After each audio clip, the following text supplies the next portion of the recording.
ओम नमः शिवाय। आइए हम लोग श्री शिव महापुराण उसका श्लोक पठन और अर्थ पठन करते हैं। मेरे साथ जुड़े रहिए और शेयर करते रहिए। ओम श्री गणेशाय नमः, ओम सरस्वत्यै नमः, ओम श्री सद्गुरुदेवेभ्यो नमः, ओम सर्वेभ्यो देवेभ्यो नमः, ओम नमः शिवाय।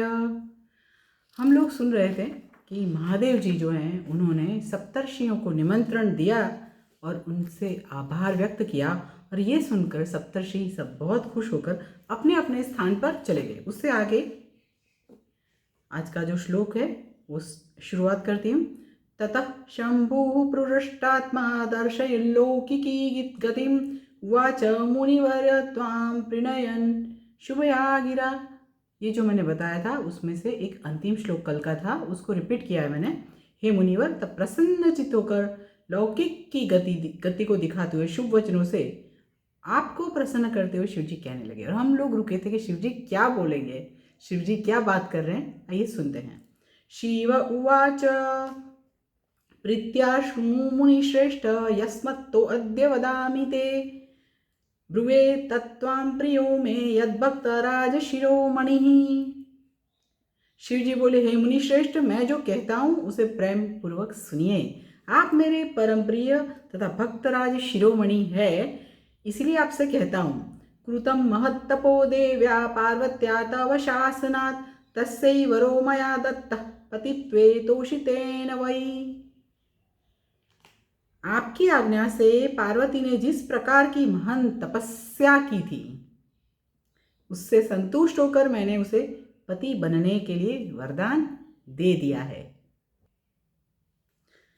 करिष्ये अहम विवाहं च तस्यावश्यो हि भक्तितः सप्तर्षिभिः साधितं च तल्लग्नं शोधितं च तैः।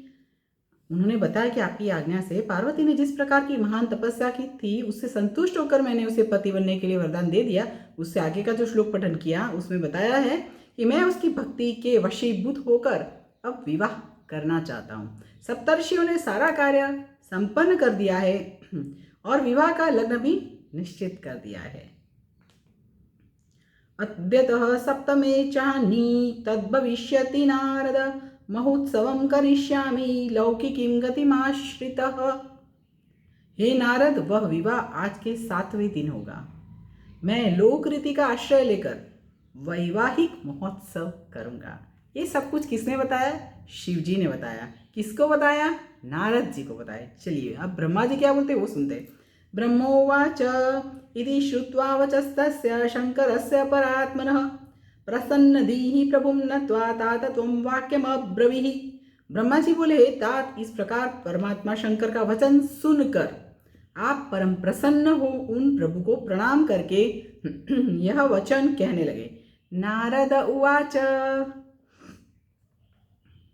भवतस्तु व्रतमिदं भक्तवश्यो भवान्मतः सम्यक् कृतं च भवता पार्वती मानसेप्सितं कार्यं मत्सदृशं किंचित् कथनीयं त्वया विभो मत्वा स्वसेवकं माहि कृपां कुरु नमोस्तुते।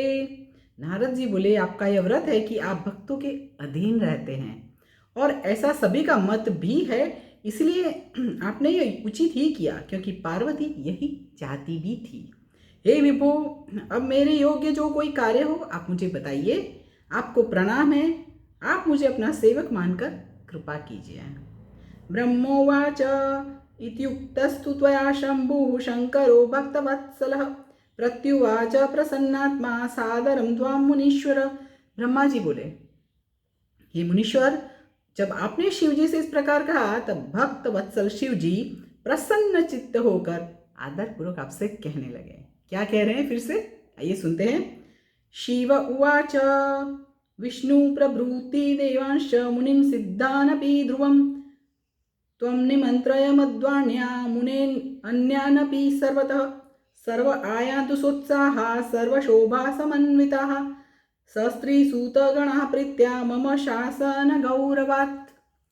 शिवजी बोले, हे मुने, आप मेरी ओर से विष्णु आदि देवों, मुनियों, सिद्धों तथा अन्य लोगों को भी चारों ओर निमंत्रण दे दीजिए। मेरी आज्ञा को मानते हुए उपर्युक्त सभी लोग उत्साह तथा शोभा से युक्त हो अपनी स्त्री, पुत्र तथा गणों के सहित इस विवाह में आए। ये निमंत्रण दिया जा रहा है।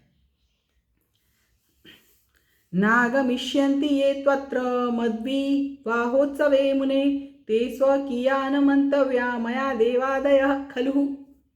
हे मुने, जो इस विवाहोत्सव में सम्मिलित नहीं होंगे उन्हें मैं अपना नहीं मानूंगा, चाहे वे देवता ही क्यों न हो। इससे आगे ब्रह्मा जी बोलेंगे। तो यहाँ पे महादेव जी ने बता दिया कि मैंने जिसको निमंत्रण दिया है, अगर वो लोग नहीं आएंगे तो वो मेरे संबंधी नहीं हुए, मेरे अपने नहीं हुए। तो ये बात हम लोगों को भी लागू होती है कि जब निमंत्रण आता है तो जाना चाहिए। ठीक है, चलिए इससे आगे ब्रह्मा जी क्या बोल रहे हैं वो मैं आपको कल श्लोक पठन में बताऊंगी। आज यहाँ पर रुकती हूँ।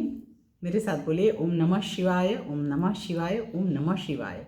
हर हर महादेव।